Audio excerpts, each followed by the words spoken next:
भाइयों एवं बहनों, जय श्री गुरुदत्त।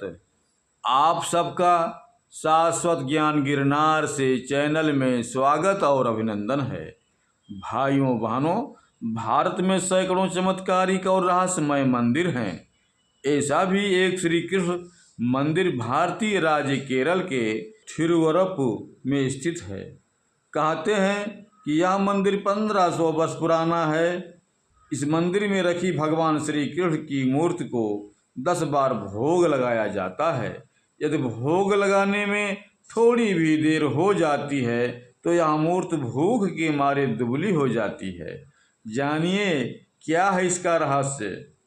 कहते हैं कि यहाँ मौजूद भगवान के विग्रह को भूख सहन नहीं होती है, इसलिए उनके भोग की विशेष व्यवस्था की गई है।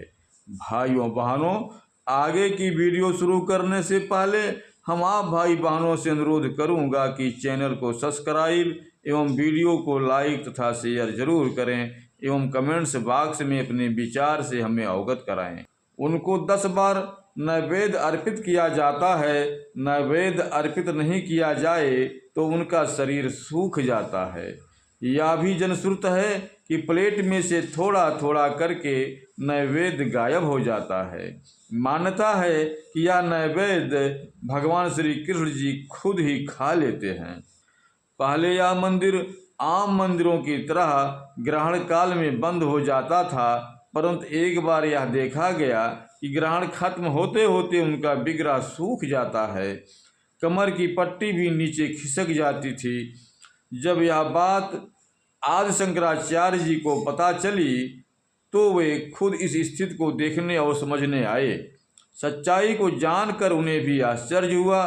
तब उन्होंने व्यवस्था दी कि ग्रहण काल में भी मंदिर को बंद नहीं किया जाए और प्रभु को समय पर भोग लगाया जाए।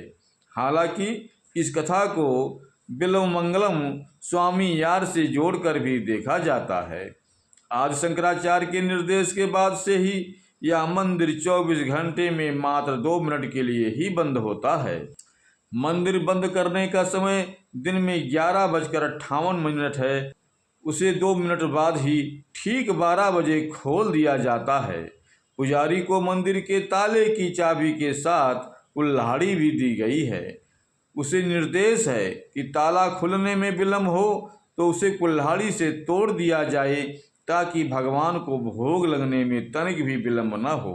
कहते हैं कि 2 मिनट में भगवान नींद में आ जाते हैं और नींद भी ले लेते हैं। भगवान के अभिषेक के दौरान भी इस अद्भुत घटना को देखा जा सकता है, क्योंकि अभिषेक में थोड़ा समय लगता ही है। उस दौरान उन्हें नैवेद्य नहीं चढ़ाया जा सकता है। अतः नित्य उस समय विग्रह का पहले सिर और फिर पूरा शरीर सूख जाता है। यह दृश्य लोगों में आश्चर्य पैदा करता है। यहाँ आने वाले हर भक्त को भी प्रसाद दिया जाता है। बिना प्रसाद लिए भक्त को यहाँ से जाने की अनुमति नहीं है। मान्यता है कि जो व्यक्ति इनका प्रसाद जीभ पर रख लेता है उसे जीवन भर भूखा नहीं रहना पड़ता है।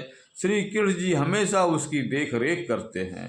प्राचीन शैली के इस मंदिर के बंद होने से ठीक पहले 11:57 पर प्रसाद के लिए पुजारी जोर से प्रसाद के लिए आवाज़ लगाते हैं।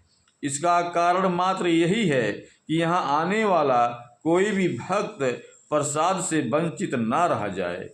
मंदिर से जुड़ी किंवदंतियाँ हैं कि वनवास के दौरान पांडव श्री कृष्ण जी की मूर्ति की पूजा करते थे और उनको भोग लगाते थे। उनका वनवास ही तिरुवरप्पुर में समाप्त हुआ और मछुआरों के अनुरोध पर उन्होंने इस मूर्ति को यहीं छोड़ दिया था। मछुआरों ने ग्राम देवता के रूप में वहां पर श्री कृष्ण जी को पूजना प्रारंभ किया, लेकिन जब वे संकटों से घिर गए तब एक ज्योतिष ने बताया कि आप लोग पूजा ठीक तरह से नहीं कर पा रहे हो।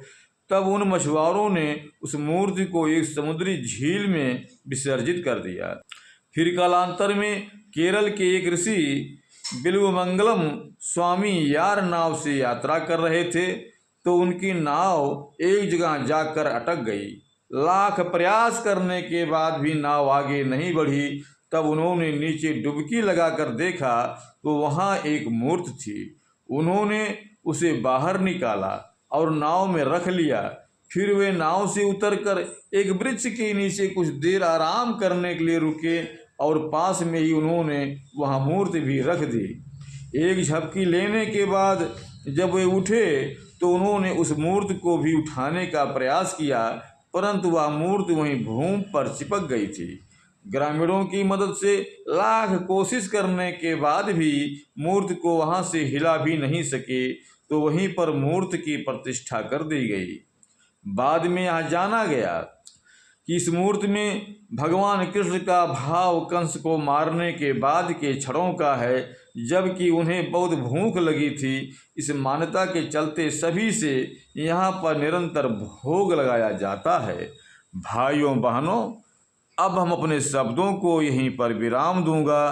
पुनः मिलेंगे अगले वीडियो में। जय श्री गुरुदत्त, जय श्री गुरुदत्त।